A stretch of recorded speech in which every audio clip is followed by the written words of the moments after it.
Saudara-saudari, Injil kita pada hari ini diambil dari Injil Markus bab 6 ayat 45 sampai 52.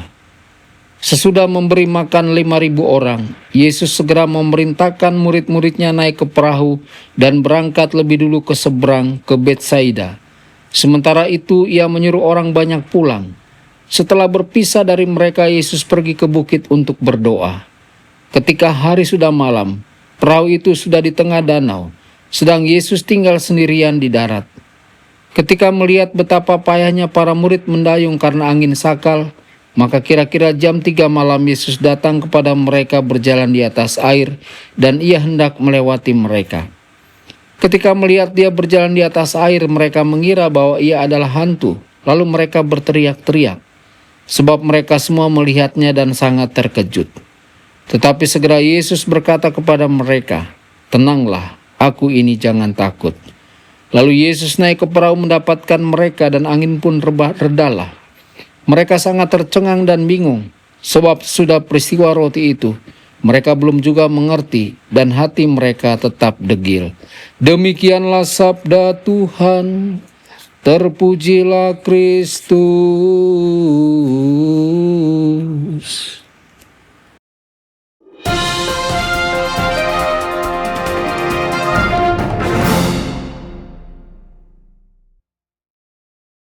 Dalam nama Bapa dan Putra dan Roh Kudus. Amin. Saudara dan saudari terkasih dimanapun Anda berada, jumpa lagi dengan saya Romo Tedens dalam saluran Warta Kabar Sukacita. Semoga Anda semua dimanapun berada senantiasa dalam keadaan sehat dan bahagia. Saudara-saudari terkasih, kita semua pernah mengalami malam yang gelap, angin yang kencang, dan ombak kehidupan yang seakan siap menenggelamkan kita. Melalui Injil hari ini, Yesus sendiri berbicara kepada kita.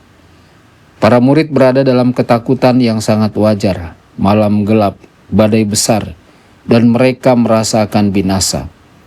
Dalam keadaan seperti itu, mereka bahkan tidak mengenali Yesus ketika ia datang. Betapa sering kita pun seperti itu. Ketika masalah datang bertubi-tubi, ketika kecemasan menekan, ketika hidup terasa seperti perahu yang hampir tenggelam, kita gagal melihat kehadiran Kristus. Kita lebih fokus pada badai daripada pada Tuhan yang menghampiri kita. Namun Yesus tidak menegur, tidak marah, tidak menghakimi. Ia menenangkan dengan kata-kata lembut. "Kuatkanlah hati, ini aku, jangan takut." Kata-kata yang sama ia tujukan kepada kita saat ini. Saat hati resah, saat hidup berat, Yesus datang bukan untuk menuntut tetapi untuk menguatkan. Begitu Yesus naik ke perahu, angin pun reda. Tidak ada doa panjang, tidak ada upacara khusus, hanya kehadirannya yang cukup untuk menenangkan badai. Inilah damai Kristus, damai yang tidak dapat diberikan oleh dunia, damai yang tetap ada meski badai belum berhenti sepenuhnya. Saudara-saudari, sering kita mencari ketenangan di luar diri, lewat hiburan, pelarian, atau mengubah keadaan. Tetapi damai sejati datang ketika kita mengizinkan Yesus masuk ke perahu hidup kita. Ketika ia hadir, badai mungkin belum hilang, tetapi hati kita menjadi tenang. Para murid baru saja menyaksikan 2 mujizat besar, penggandaan roti dan ikan, dan Yesus berjalan di atas air. Namun Injil mengatakan hati mereka keras, sama seperti para murid. Kita pun sering mengalami hal itu. Ketika masalah menumpuk, kita cenderung menutup hati, takut disakiti lagi, takut berharap, takut percaya. Kita menjadi resah, marah, mudah tersinggung, atau merasa kewalahan.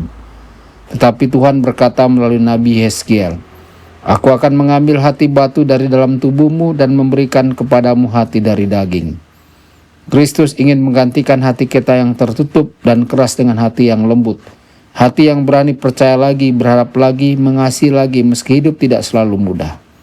Saudara-saudari terkasih, Yesus masih melakukan 3 hal ini bagi kita hari ini. Ia berkata jangan takut. Ia memberi damai yang dunia tidak bisa berikan. Ia melembutkan hati kita agar tetap terbuka pada kasih-Nya.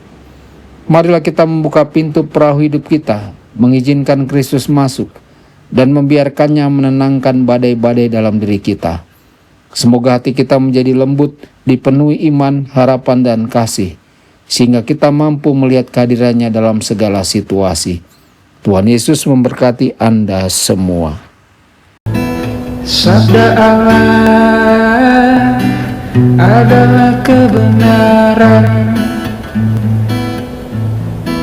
Sabda Allah adalah kehidupan.